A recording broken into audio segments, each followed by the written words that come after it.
I will, yeah.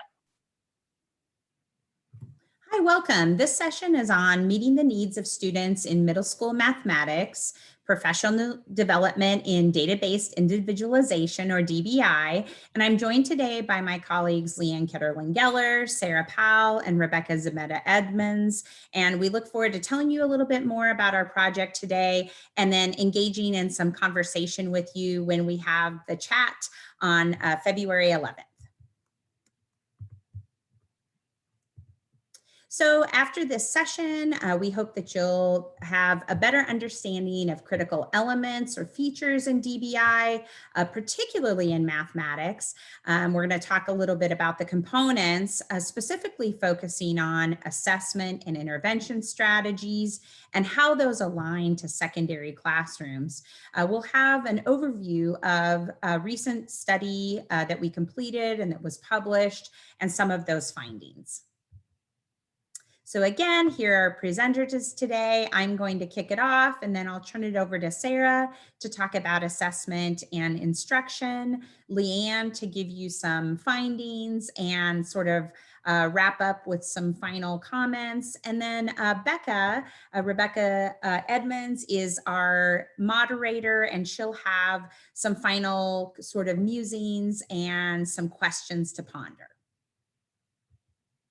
So this project, Project STAIR, Supporting Teaching of Algebra, Individual Readiness, is funded by the Office of Special Education Programs, OSEP. And so we really want to thank our funders. This is part of a model demonstration project.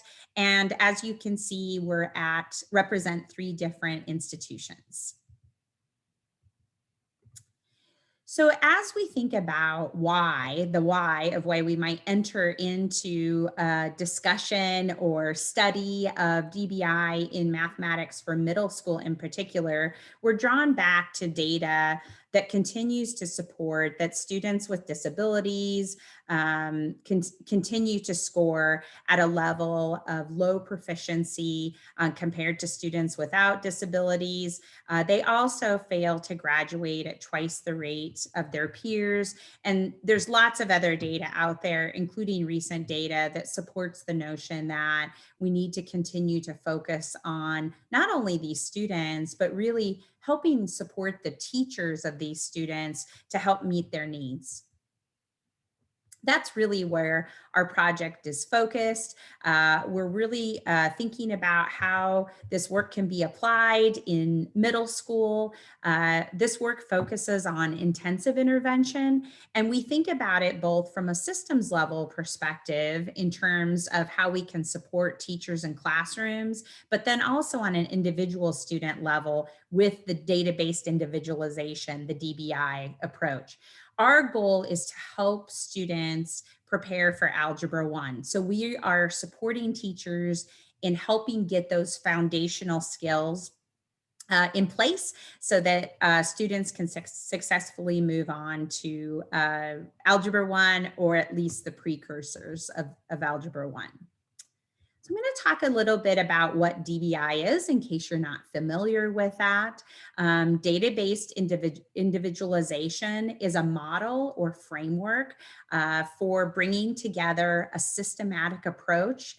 We rely on data in this framework, and that data then helps us to individualize instruction for students at risk. We know that for many of our students at risk or students identified with learning disabilities in mathematics, many of the approaches that we've used throughout the time that we've been preparing them in elementary, many of those approaches don't work in the same way for these students that they might work for other students.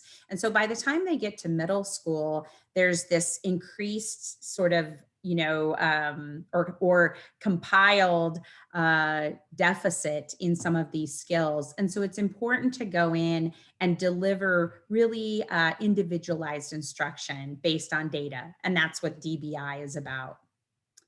In our model, and this model is mirrored here really nicely with a graphic from the National Center on Intensive Intervention, we focus on two primary components: assessment, which you can see here, and in a minute, Sarah will talk more about our assessments that are part of our STAIR project, and then instruction. And Sarah also will be alluding to the more specific instructional components that comprise Project STAIR. So what are these key components of DBI?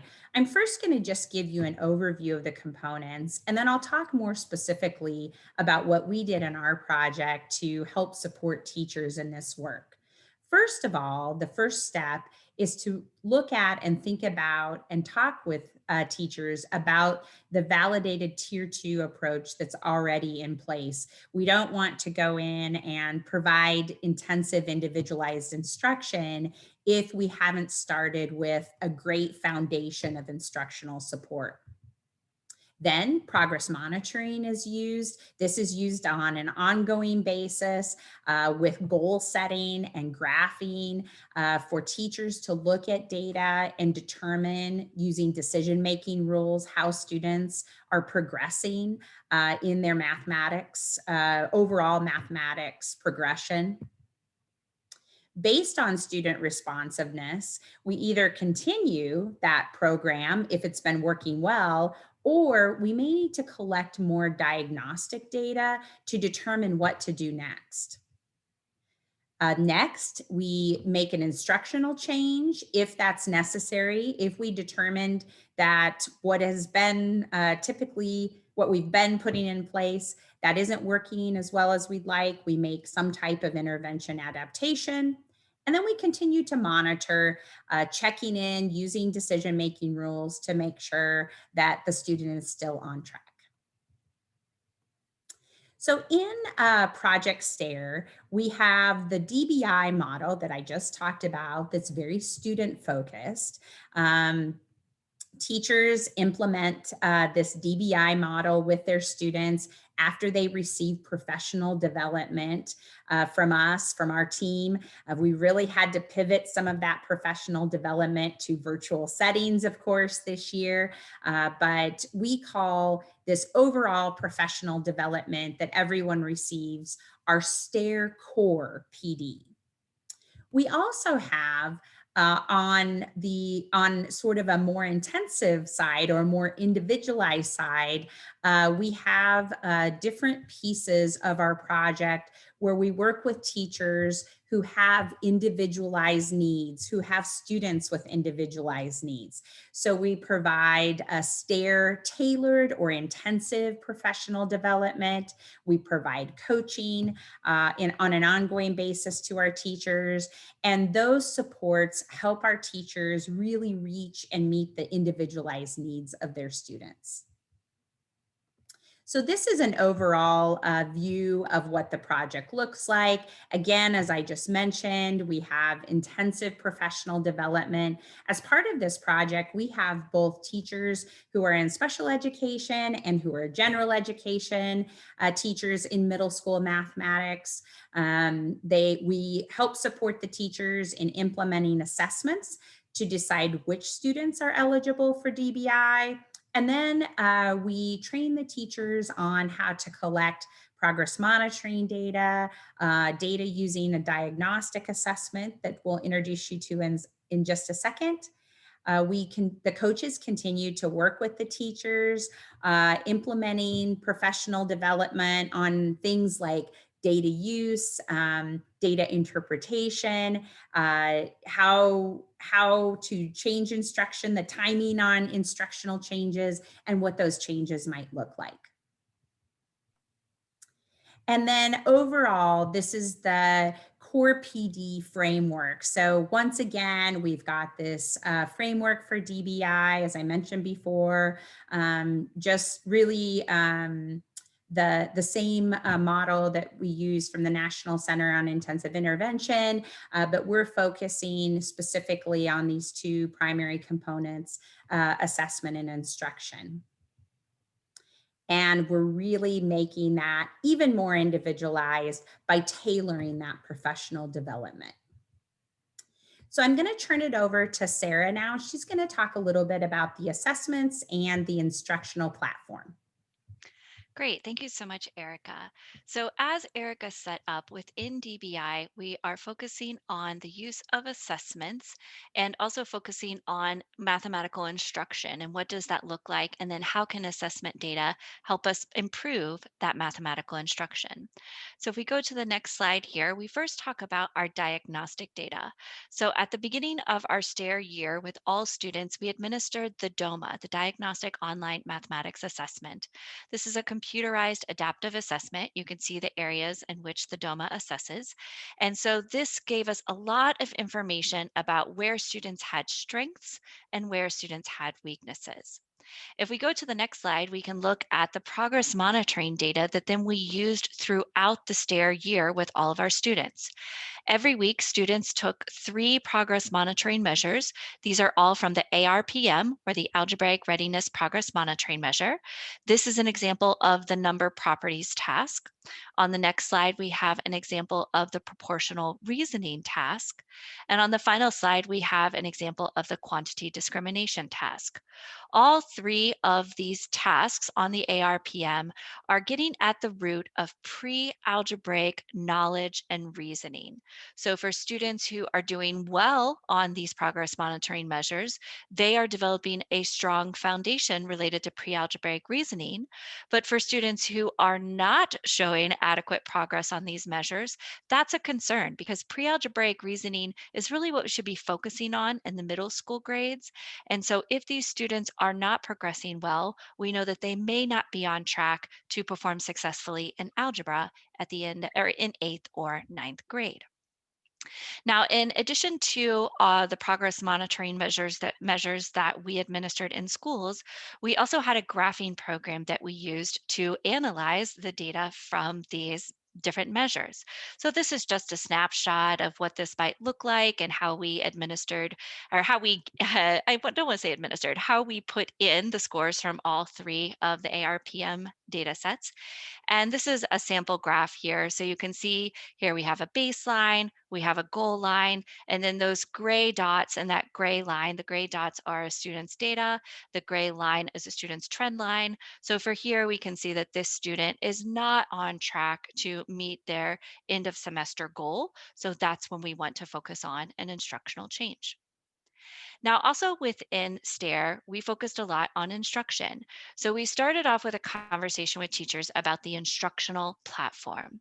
We thought about the instructional platform as something that is full of evidence-based practices. So as you can see on the next slide, we highlighted 6 different evidence-based practices.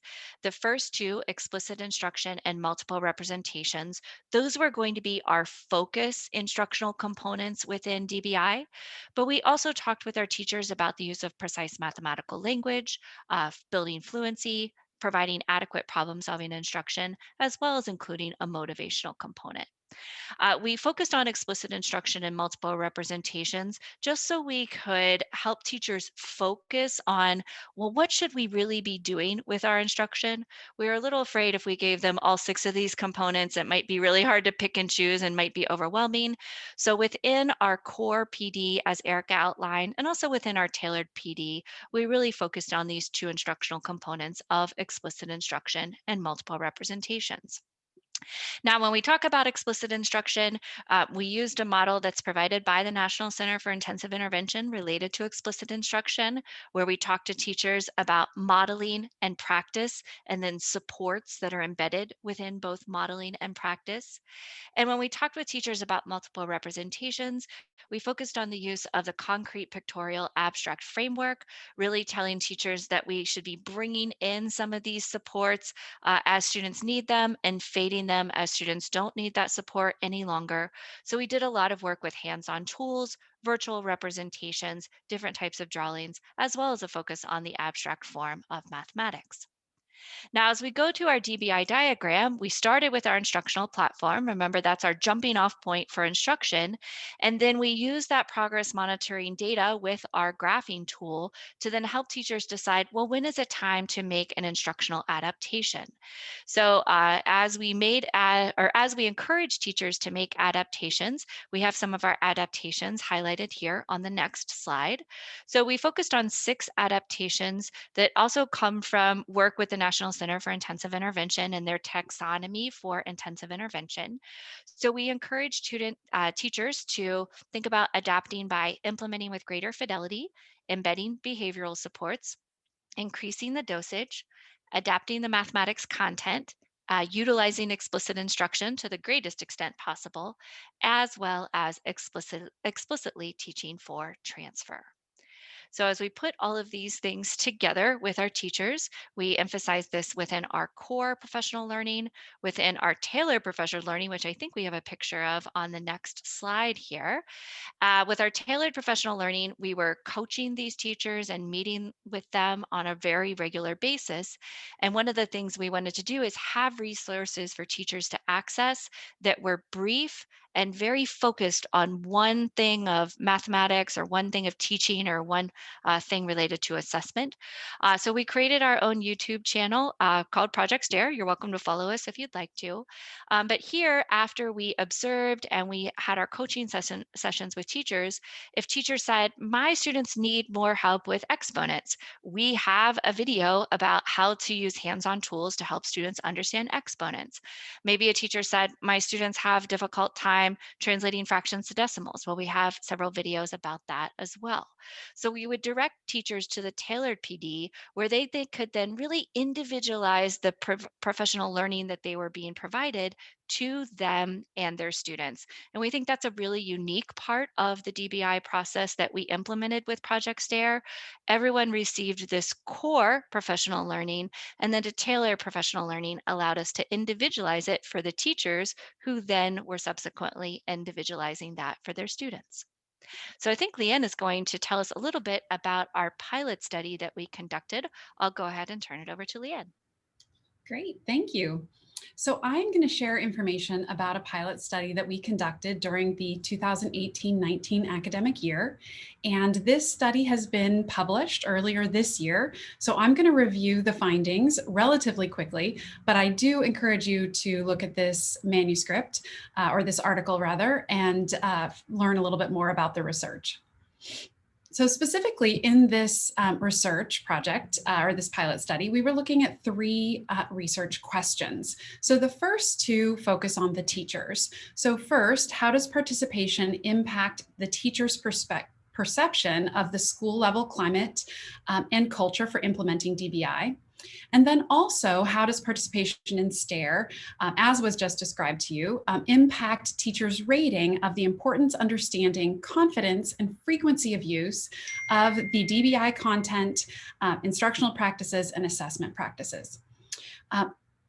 The third research question focuses on student outcomes. So how do students respond in both proximal and distal measures, as well as a diagnostic measure, when they receive instruction from participating teachers? So our participants spanned both Texas and Missouri. We had 22 middle school teachers from 4 different schools. 53% had previous professional development using data to improve instruction, and 58% had previous professional development in mathematics assessment. And that's important as we look at our findings, just to highlight some of that information.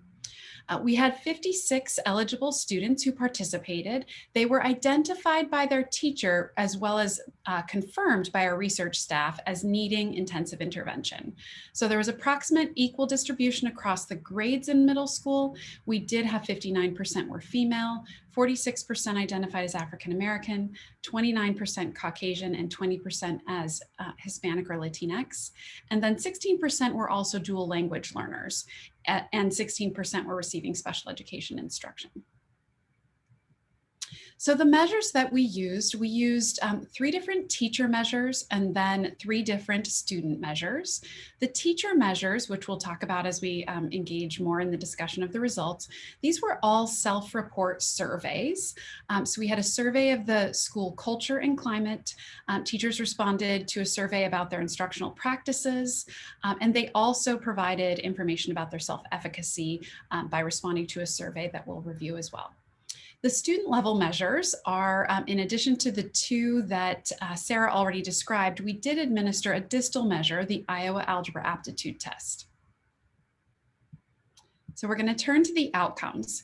So we'll first talk about the teacher level outcomes in relation to our research question. So our first research question focused on the school culture and climate and changes within the teacher for participating in Project STAIR. And we did see statistically significant changes from pre-test to post-test in teachers' perception of the school culture and climate for implementing DBI.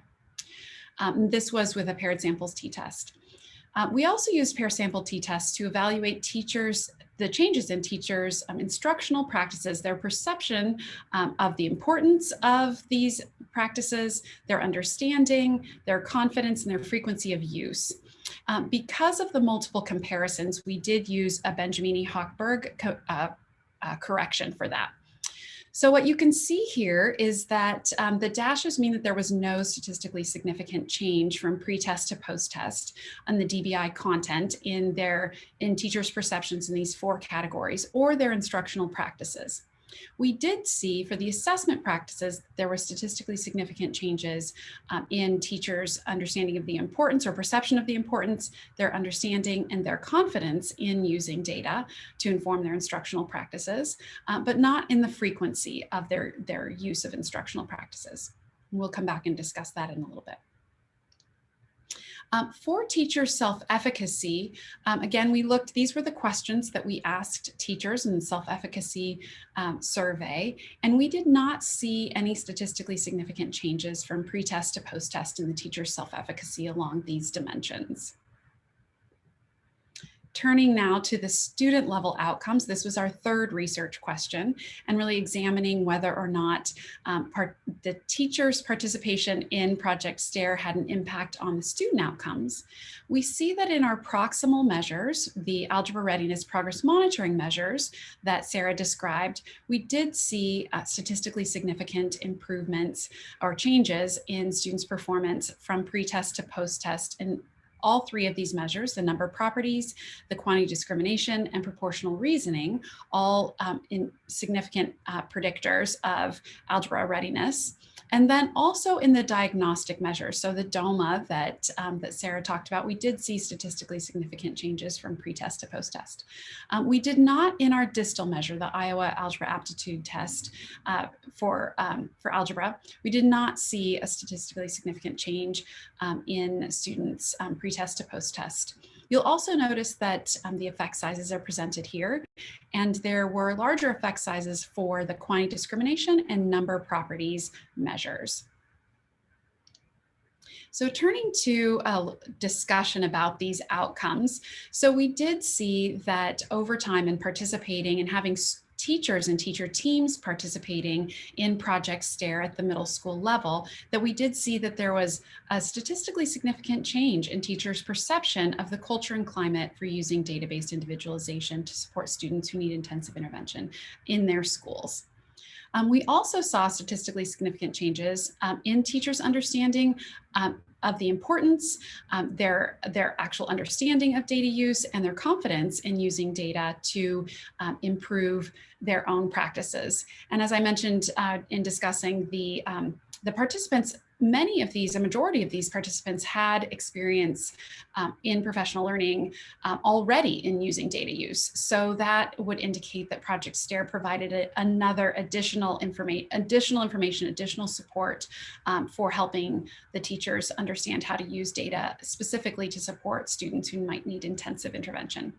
And we did not see significant differences in teachers' perception or use of the DBI content or their instructional practices. We also didn't see changes in their self-efficacy. So For the student level, we did see that, that there were positive changes for both the proximal and the diagnostic measures, but not the distal measure. So we're going to talk just a little bit about some of the implications that we made both to our project and then also to practice. So in trying to understand these findings, there's some aspects that of this initial pilot that we looked at to really better understand what changes we could make to Project STAIR that would change these outcomes. So one of the issues that we noted was that teachers responded to their to these measures. They were all teacher self-report. So we did not have any direct measures of teachers' use of the DBI framework, of teachers' use or their direct understanding of the content. This is really just around indirect or teacher self-report. So part of the changes that we are looking at is how to gather additional sources of data from teachers that would be more of a direct measure. Another is in thinking about how we might be able to intensify some of the support that we provide to teachers. So as Sarah mentioned, some of the tailored professional development videos, we took an inventory of those and really tried to understand how might we be able to better connect teachers to some of those resources that would be very well targeted to the needs that they're facing in the classroom, and then link those during the coaching sessions so that teachers are provided with resources, the videos that, that Sarah mentioned, that are directly related to how they can implement some of those instructional strategies and implement data-based individualization strategies within their classroom. So again, trying to stitch that implementation together a little bit more closely. And then also looking at, before we head to this slide, also looking at the importance of building teachers' confidence in implementing data-based individualization in instruction. So, thinking more about how we can support and think about self-efficacy, and some of those may be instrument issues, so issues around the measures that we used, but then also whether or not those are some stable constructs and whether or not we needed additional time to make an impact on teachers' self-efficacy. This pilot study was administered for just one semester. And so as we go into the next slide, some of the implications for practice that we observed from this pilot study, and then I'll also talk about how we're making some changes for the future too, is that DBI, based on what we observed with the student level outcomes, as well as the outcomes for teachers in their support of using assessments, DBI may provide a really useful framework for teachers as they think about how to integrate assessment and instruction into their practices to support students who need intensive intervention. So through this project, we're attending to system level factors, including some of those aspects around the culture and climate, since we did see positive outcomes in that as well. And it can provide a really comprehensive model for including coaching, as well as those intensive personalized supports through the tailored videos. So again, it was not as surprising that we saw improvements in teachers' understanding, confidence, and perceptions of importance for data use, because that was one of the primary outcomes of our professional development and was something that we highlighted pretty intensively. So in thinking about the future directions, last year during the 2019-20 academic year, school year, we were implementing a randomized assignment comparison group study with intensified professional development that implemented many of the changes that I just spoke about. Of course, data collection was interrupted in March, and we were not able to do our final data collection. We did have structured coaching sessions throughout the year, and as teachers were able to engage with us after March, we continue to provide that support to them. This year, the 2020-21 year, we have pivoted to a virtual administration, working with the teachers and implementing the coaching, of course, the professional development, as well as the coaching in a virtual environment to help support them as they are also continuing to try to implement data-based individualization to support students who might need intensive intervention. During the next academic year, 2021-22, we will return to our plans to have a full implementation with a randomized control trial with the intensified professional development that I just mentioned, and including those structured coaching sessions. Many of the changes that we have implemented this year are proving to be effective for teachers, and the virtual professional development and the virtual coaching is also providing more opportunities for our coaches to engage more deeply with those teachers. So that's a brief overview of the study, the pilot study from the project, as well as the current plans that we're implementing and future plans as well. So I'm going to turn it over to Rebecca to talk about some reflections. Thank you, Leanne. Hi, everyone. I am Rebecca Zumeta Edmonds. I'm the co-director of the National Center on Intensive Intervention and know these lovely ladies well and have been really happy to hear about their project both now and over the last couple of years. And there's just a couple of reflections that I had in listening to their presentation today, which are first, I would really want to emphasize what an important contribution this is to the knowledge base around implementation of DBI and mathematics, particularly at the secondary level. Across the states we work with intensively through NCII, we find that math is an area where schools tend to be hesitant to focus on implementation, and in particular, we see that at the secondary level. As of now, only 2 of the states we work with intensively have chosen mathematics, and many of them are sort of just starting to dip their toe into the secondary grades. So the work and the learning here will be really important as more schools and districts start to think about implementation at this level, and I think it will provide really critical guidance in that space.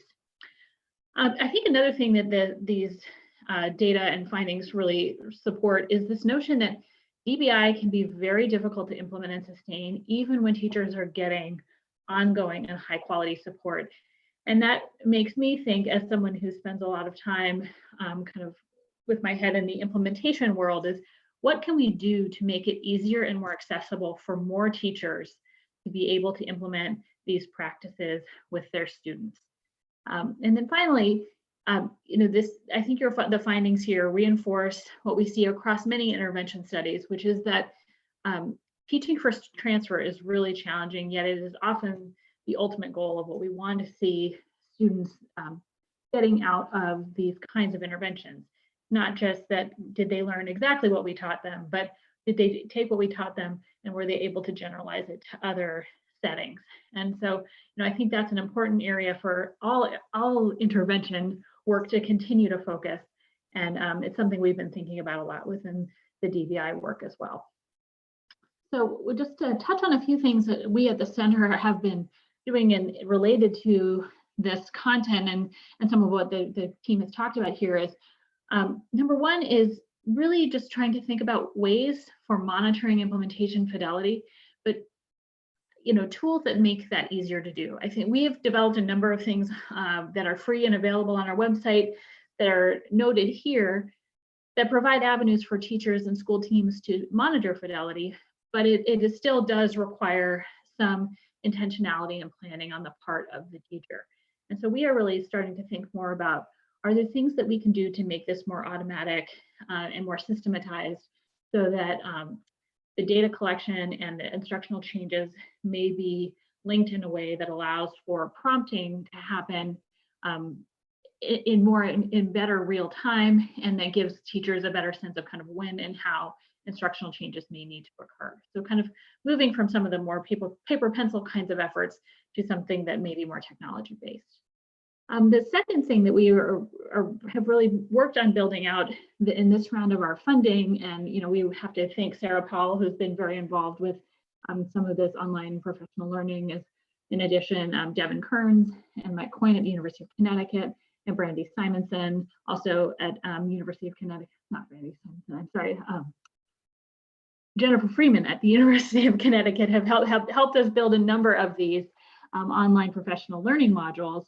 The ones I'm touching on here were also mentioned earlier in the presentation, but they are online courses designed for people who want to learn more about this content, or faculty or professional development providers who want to have better and more in-depth content on certain areas that are related to intensive intervention.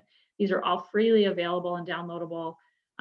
Features of explicit instruction and intensive intervention in mathematics are the two that are probably most related to the presentation here today, but we do have other content in reading and behavior. And this is a line of work that we are looking to expand into other related areas of the DBI process and some of these other, kind of more peripheral components of implementation.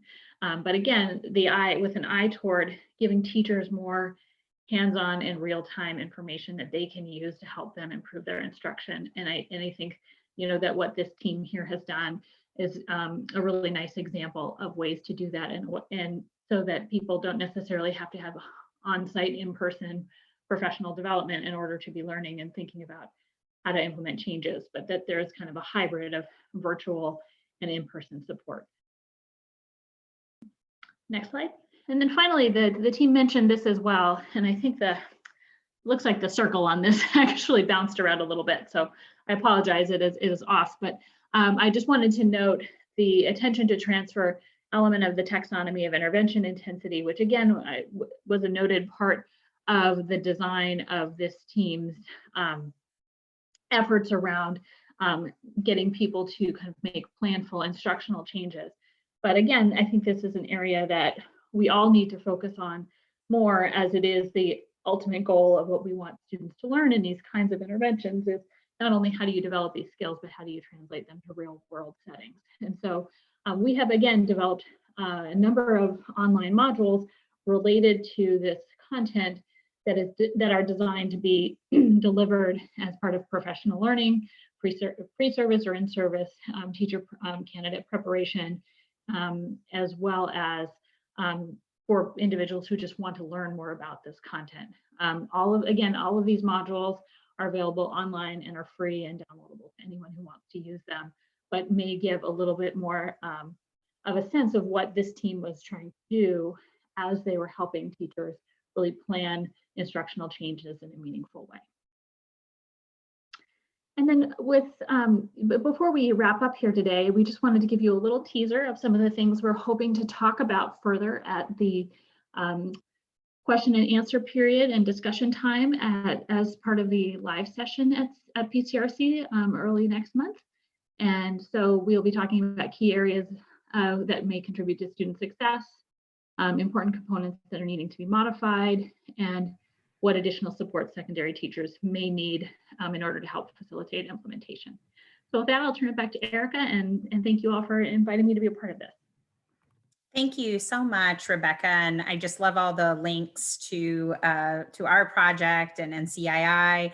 We recently hosted a few webinars and posted some guides on the NCII site related to our project. So we're just thrilled about that partnership. And best of all, so many of these things are, all of these things are free for you to access and use with your students in your classes or with teachers with whom you work. So just to wrap up, I want to thank again Leanne, Sarah, and Rebecca for their help with this presentation, and we hope you got a little flavor for our project. We have a QR code here if you'd like a quick link to our YouTube videos. I think we have, do you know, Sarah, how many videos we have uploaded? I think around 170. Oh yeah, so we've got a lot of different videos, everything from DBI to lots of mathematical concepts. And we just want to thank again all of our partners represented, including OSAP, our institutions, the Meadows Center, NCII, and we also have an active Twitter presence. You can follow us at Project Stare, and also a website where we're posting more information, including like technical reports. So that concludes this session. Again, we hope to see you on February 11th in the morning to have some more time to chat briefly about some of these issues. And we hope that you'll join us there. And Sarah and Leanne, anything else before we wrap up? That's it. Okay. Thank you. Great. Thank you so much. Thanks.